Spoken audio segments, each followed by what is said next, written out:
Assalamualaikum warahmatullahi wabarakatuh. Perkenalkan, nama saya Purwita Putri Midadia dengan NIM 21060311038 dari kelas Kimia C. Di sini saya akan menjelaskan sedikit tentang kinetika kimia. Kinetika kimia sendiri membahas seberapa cepat reaksi tersebut dapat berlangsung, sementara termodinamika membahas tentang apakah reaksi tersebut dapat berlangsung atau tidak.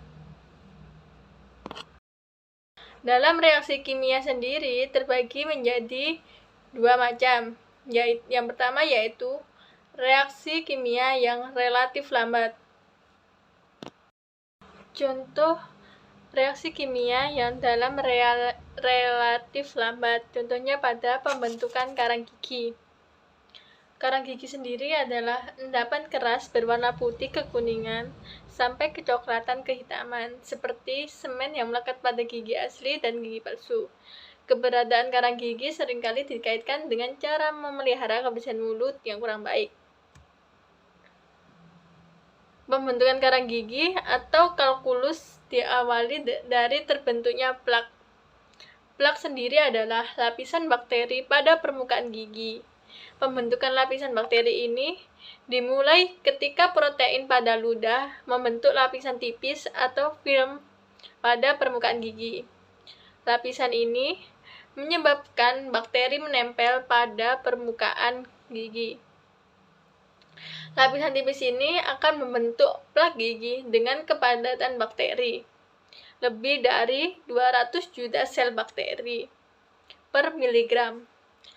Plak pada permukaan gigi dapat melekat baik pada gigi, lubang gigi, dan permukaan kasar lainnya. Setelah pembentukan plak, 4 hingga 8 jam kemudian, plak akan mulai mengkristal atau mengeras. Proses pengerasan ini dapat terjadi dari sejak hari pertama hingga hari ke-14. Kecepatan pembentukan karang gigi sangat bervariasi, baik antar individu, antar gigi pada rongga mulut yang sama, dan antar waktu meskipun pada individu yang sama. Karang gigi akan terus terbentuk hingga mencapai ketebalan maksimal sekitar 10 minggu hingga 6 bulan. Plak gigi pada individu yang mempunyai resiko tinggi mudah terbentuknya karang gigi, mempunyai kadar fosfat yang 3 kali lebih tinggi jika dibandingkan dengan yang beresiko rendah. Oleh karena itu, fosfat adalah mineral yang lebih berperan dalam pembentukan karang gigi. Reaksi kimia yang kedua yaitu reaksi kimia yang relatif cepat. Contohnya pada saat peledakan bom atom. Di dalam reaksi kimia terdapat laju reaksi. Laju reaksi sendiri berfungsi sebagai mengukur seberapa cepat reaksi dapat berlangsung dalam satuan waktu. Biasanya dinyatakan dalam perubahan konsentrasi.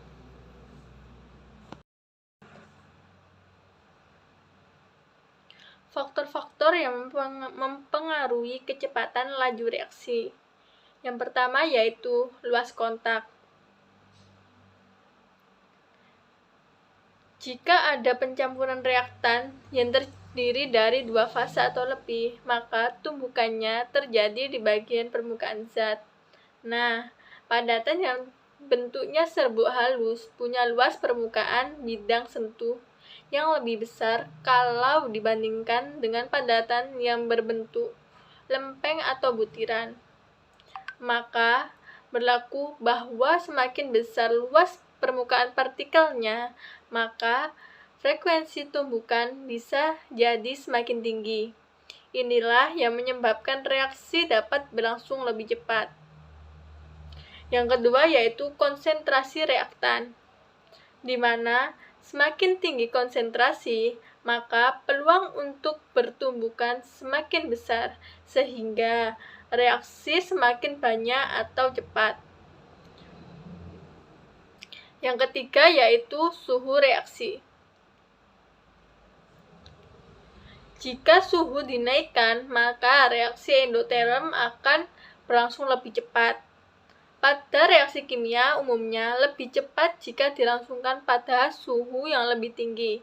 Jika suhu rendah, maka reaksi kimia akan lebih lambat terjadi. Contohnya, pada pelarutan gula dan ketika membeli daging sapi potongan.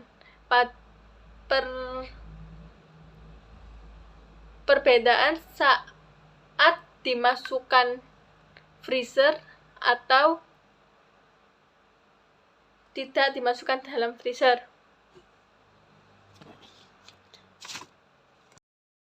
Yang keempat yaitu adanya katalis. Katalis juga dapat mempengaruhi laju reaksi, yaitu membuat laju reaksi semakin besar atau mempercepat laju reaksi. Katalis bekerja dengan cara menurunkan energi aktivasi dari suatu reaksi, sehingga energi yang diperlukan oleh molekul-molekul reaktan untuk bereaksi menjadi lebih rendah, dan reaksi lebih cepat atau mudah terjadi. Katalis dapat menurunkan energi aktivasi dengan cara bereaksi dengan reaktan, membentuk suatu kompleks teraktivasi, lalu akan terurai kembali, membentuk produk, dan mengembalikan katalis. Contohnya, jika mobil melewati pegunungan, kita banyak melewati jalan yang berliku-liku supaya mengurangi resiko tanjakan yang sangat curam. Pengukuran laju secara percobaan menghasilkan hukum laju yang menyatakan laju dalam konstanta laju dan konsentrasi reaktan. Berikut adalah persamaan hukum laju reaksi. Konsentrasi laju hanya bergantung pada A dan B. A dan B merupakan konsentrasi reaktan, sedangkan C dan D merupakan order reaksi. Order reaksi sendiri menyatakan besarnya pengaruh konsentrasi reaksi pada laju reaksi. Order reaksi tidak dapat ditentukan hanya dari persamaan reaksi, tetapi dapat juga ditentukan menggunakan beberapa cara, seperti yang pertama yaitu jika tahap-tahap reaksi elementer diketahui, maka order reaksi sama dengan koefisien reaksi tahap paling lambat. Yang kedua yaitu jika tidak diketahui tahap-tahap elementernya, maka order reaksi ditentukan melalui eksperimen.